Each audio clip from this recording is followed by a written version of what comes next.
Uma boa noite a todos e a todas. Eu gostaria de fazer uma saudação especial ao presidente da mesa, professor Armindo Saraiva Matias, pela condução dos trabalhos.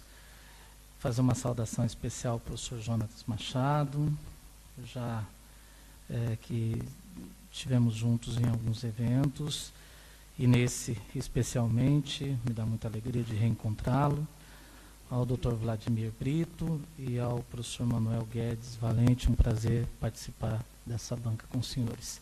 Agradecer à Universidade Autônoma de Lisboa pelo convite, pela oportunidade de falar, e também ao professor Jorge Bacelar Gouveia pelo convite formulado, nosso farol de todos nós. Bem, eu preparei uma exposição baseada na programação, na estrutura da programação, e eu gostaria de falar sobre direitos humanos, justiça e transparência. Então, são 3 tópicos que nos foi proposto para esse seminário, e são 3 tópicos que eu preparei alguns questionamentos para trazer para os senhores. E dizer que, para mim, é uma alegria muito grande estar aqui, nessa data, falando sobre direitos humanos. E na semana passada, nós estivemos, eu e o professor Jorge Bacelar Gouveia, na Guiné-Bissau, falando sobre direitos humanos. O que me chamou a atenção foi que, especificamente, apesar de todas as dificuldades que existem na Guiné-Bissau, todos os problemas sociais que afetam todos nós, numa sala onde nós discutimos muito diferente dessa, sem ar-condicionado, sem luz, lá estava um grupo de estudantes debatendo direitos humanos, processo evolutivo dos direitos humanos. Obviamente, como já cantou o poeta, né, não existe beleza na miséria. Não é essa a questão que se coloca, mas a importância de que, naquele ambiente, nós estávamos discutindo justamente a possibilidade de invocação dos direitos humanos. Isso tem acontecido em todas as partes do mundo, em absolutamente todos os espaços de pensamento no campo do direito, demonstrando que nesse processo de 70 anos de emersão e afirmação dos direitos humanos, alguma coisa nova está acontecendo.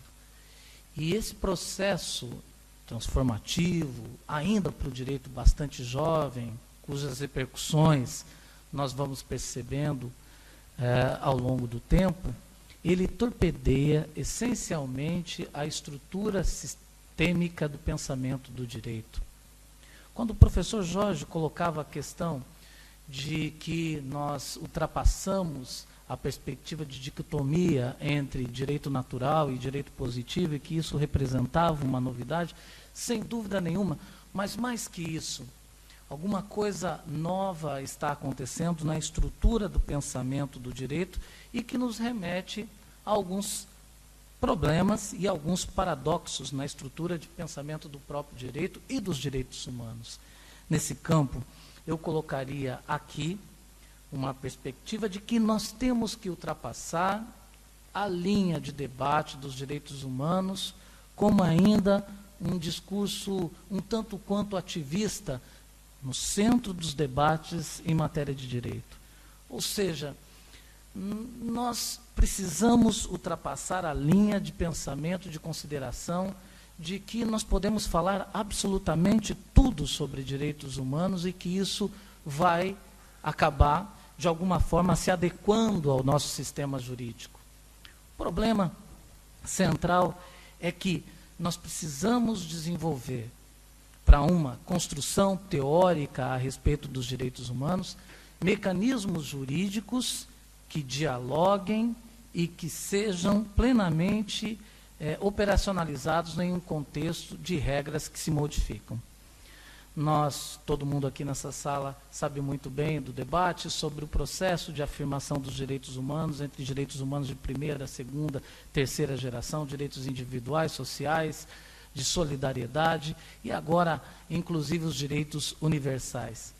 mas como compor um discurso de amadurecimento e amplificação desses direitos, mantendo a mesma estrutura de pensamento, ou permitindo que no seio dos debates em matéria de direitos humanos, nós falemos algumas coisas que efetivamente atende o discurso em uma determinada plateia, mas eu não consigo dar respostas efetivas quando o indivíduo se depara perante um tribunal, quando o indivíduo, ou nós mesmos, aplicadores e operadores do direito, nos propomos a debater a questão dos direitos humanos de forma teórica, de forma jurídica, de forma substanciada.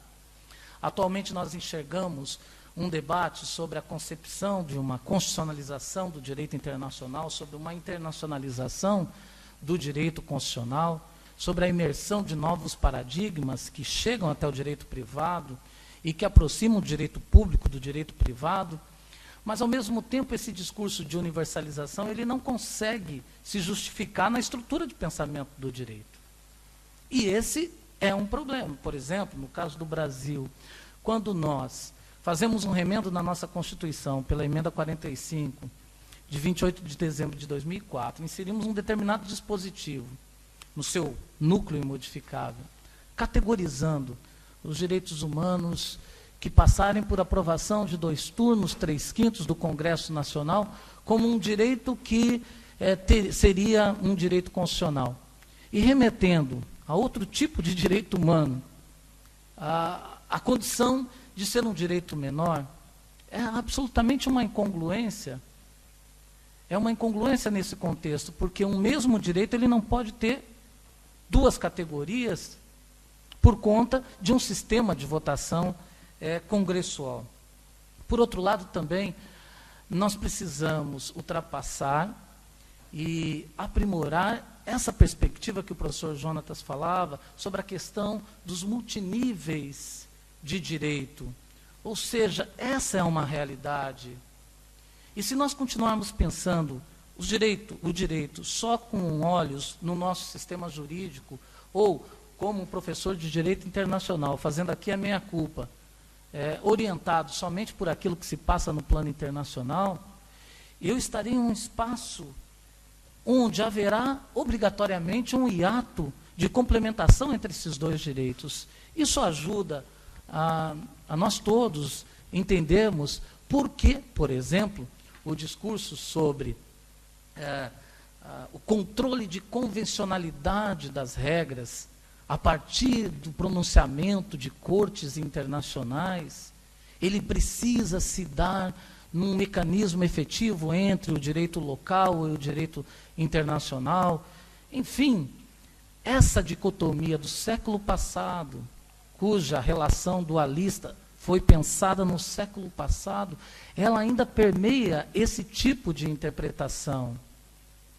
Nós precisamos criar mecanismos que nos façam compreender que existe, essencialmente, na dimensão dos direitos humanos, um dado valor conceitual de ser um direito universal, mas que isso não justifica impô-lo como pensamento de uma ordem jurídica normativa internacional que deve ser aplicada indistintamente para todos os povos. Existe nessa universalidade, nesse campo, nesse espaço, uma diversidade. E aí, nesse campo do direito multinível, eu gostaria de chamar a atenção de que, efetivamente, nós estamos vivenciando isso mesmo, e os nossos tribunais, eles precisam ser operacionalizados no sentido de desenvolver uma técnica jurídica que permita identificar o grau dessas regras e em que maneira essas regras elas podem ser aplicadas e devem ser interpretadas. E aí sim, talvez o direito internacional, os direitos humanos, como uma fonte obrigatória de interpretação no campo do direito. Mas, essencialmente, nós devemos pensar que hoje, um jurista, quando ele se depara, ou um juiz, ou um operador do direito, quando se depara com determinada questão, que envolve, por exemplo, um direito elementar de personalidade, ou que envolve uma questão de direito de família, ou que envolve outras questões de afirmação dos direitos sociais, do direito à saúde, do direito à educação. Existe ali uma tarefa a ser realizada, no sentido de que ele deve enfrentar um direito de caráter multinível. E nós podemos estar diante de um direito eminentemente nacional, nós podemos estar diante de um valor que deve ser reconhecido como um verdadeiro ius cogens, mas nem todas essas regras são de ius cogens. Nós podemos estar diante de uma regra cooperativa, de uma regra de caráter regional, ou aqui, com a experiência que os senhores têm em matéria comunitária. E existem níveis e lógicas de aplicação para cada uma dessas regras que podem levar a desdobramentos diferentes de acordo com esses mecanismos que nós temos. Então, essa chamada ascensão do homem público no contexto internacional e no contexto do direito contemporâneo, parafraseando Etizovetan Tudorov, nos leva a essa nova realidade na estruturação do pensamento do direito. Nós precisamos superar isso, urgentemente. Nós precisamos superar o mecanismo com que nós pensamos os direitos humanos. E se mencionava justamente aqui esse caráter inicial de soft law que teve, e essa força expansiva, eu diria dinâmica ou dinamogênica a partir da sua criação, de amplificação e de expansão, de uma regra que é desenhada, pensada no plano internacional, mas que ela não se impõe pela sua normatividade em sua essência. Ela se impõe a partir da formulação de conceitos que levarão a interpretações. Então, no caso, não é o caso de se pensar, por exemplo, que os direitos humanos levou o desenho de um novo direito, mas levou a interpretação de regras já existentes, a uma nova dimensão de interpretação dessas regras, especificamente em relação ao Brasil. No momento em que nós inserimos no nosso núcleo imodificável essas regras, esses valores, esses princípios, eles se amplificam e acabam influenciando todo o nosso sistema jurídico, iluminando todo o nosso sistema jurídico, de maneira que um dado princípio do direito processual penal, do direito comercial, do direito civil, ele vai ser, obviamente, influenciado pelo conteúdo dessas regras. Sem dúvida nenhuma, estamos diante de uma nova realidade. Interessante que, à medida que os direitos humanos eles se expandem, isso vai se amplificando, isso vai chegando crescentemente até o nosso dia a dia, até o dia a dia da situação, da sociedade. Um segundo ponto é a questão da estruturação do pensamento de justiça. Com base na construção de uma teoria dos direitos humanos, pautada essencialmente numa leitura jurídica dos direitos humanos e não ativista, é importante questionar de que maneira os Estados eles estão estruturando o seu principal instrumento de materialização e concretização desses direitos para servir a essa nova tendência, a esse novo direito, a essa nova realidade no nosso sistema jurídico. De uma forma articulada, de uma forma pensada axiologicamente, nós devemos pensar a justiça além de uma perspectiva, obviamente, como se colocou aqui, filosófica humanista, porque nós já ultrapassamos isso quando nós positivamos esses valores. Além de uma perspectiva utilitarista, porque nos direitos humanos ele é o corolário principiológico da sociedade humana atual. E nós precisamos urgentemente ultrapassar o pensamento da implementação, da estruturação da nossa justiça, ou seja, dos nossos tribunais, dos nossos fóruns, além de uma justiça do bem-estar social. Ou seja, existem múltiplas realidades que influenciam nessas concepções. Particularmente um problema nosso, e aí eu me sinto bastante à vontade para nos autocriticar. Me incomoda muito quando eu tenho palacetes com piso de mármore, quando eu tenho escolas caindo aos pedaços. Isso me incomoda muito. Não é? Por quê? Porque se nós investíssemos efetivamente muito mais em educação e numa justiça que atendesse esses valores essenciais, talvez os conflitos e as demandas nos nossos tribunais elas não seriam tão grandes. Quanto à questão da responsabilidade, aí já me encaminhando para o tempo final, da transparência, eu gostaria de chamar a atenção para uma questão que tem sido bastante falada pelo professor Jorge Bacelar Gouveia, que é quanto à boa governança das nossas instituições.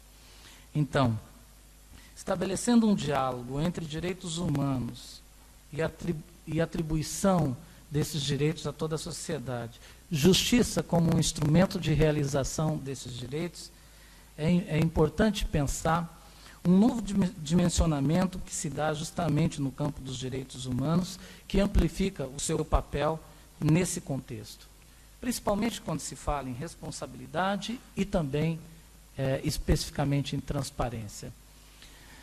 Esse caráter amplificador e dinâmico, dinamogênico ou dinâmico dos direitos humanos nos leva à ascensão de novos temas. Recentemente, e aí aquele problema que eu colocava para os senhores no início, depois nós podemos debater se tiver alguma pergunta, mas a questão de um tratamento jurídico normativo de caráter universal a certos temas, a especificamente certos temas, né?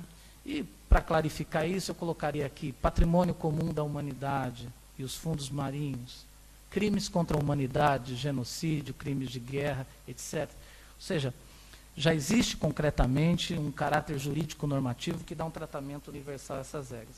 É colocado agora também um debate que se inicia como um entendimento de que a corrupção seria um crime contra a humanidade, um crime de caráter universal. Esse debate ele tem tomado corpo na Organização das Nações Unidas e também nos leva a estabelecer um diálogo entre os direitos humanos no seu conteúdo jurídico normativo, ou seja, na materialização e na realização desses direitos, especialmente os direitos sociais, e a obrigação do Estado no sentido de dar uma resposta a esses direitos e a essa nova concepção de tratamento da corrupção.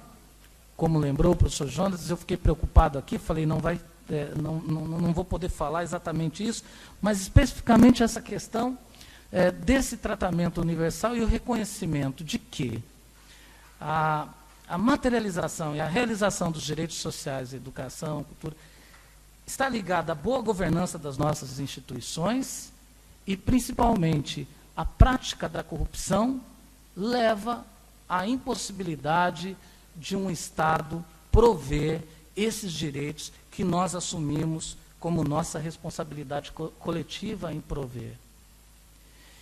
E aí, esse debate ele tem se corporificado, tomado forma em mecanismos de adoção de legislação para combate à corrupção no plano internacional. E o interessante é notar que vocês falavam sobre a questão da Europa, mesmo Portugal. Pensem que um país muito mais pobre, o impacto da corrupção ele é muito maior. Ele é muito maior porque a materialização desses direitos, aí que ela deixa de ser prestada. Porque os recursos são parcos. Os recursos existem poucos recursos para esses estados. Quando se permite a corrupção, esses recursos vão. Toda vez que eu vejo uma notícia sobre a Lava Jato no Brasil, foi devolvido não sei quantos milhões, eu penso nas pessoas que morrem sem atendimento médico em filas de hospitais públicos. É isso. A corrupção mata. A corrupção aniquila a única forma de se obter a possibilidade do Estado ter estrutura financeira para apoiar essas iniciativas de promoção dos direitos humanos. E a transparência, colocada aqui nesse debate, justamente é um dos elementos essenciais na perspectiva de combate à corrupção. E os estados têm trabalhado muito com isso, principalmente com uma nova dimensão de aplicação do direito, que é o direito cooperativo. E aqui, finalizando, citando 2 tratados fundamentais, que é a Convenção das Nações Unidas do Combate à Corrupção e a Convenção das Nações Unidas do Combate ao Crime Organizado. São 2 documentos fundamentais que têm auxiliado e muito, e eu diria para vocês, no Brasil a Lava Jato só foi possível por conta da recepção e da crença das autoridades nesses 2 documentos internacionais. E, para finalizar, eu gostaria só de chamar a atenção, especialmente dos alunos de Direito Internacional Privado, como está aqui a Nicole, que veio prestigiar esse seminário, dizer que a cooperação, ela modifica completamente também a estrutura de atuação dos estados, no sentido de mecanismos procedimentais para os estados agirem. Essa nova dimensão que nós temos é uma dimensão diferente na ordem jurídica, que nos remete a um processo de transformação na sociedade. Muito obrigado, desculpa por avançar o tempo.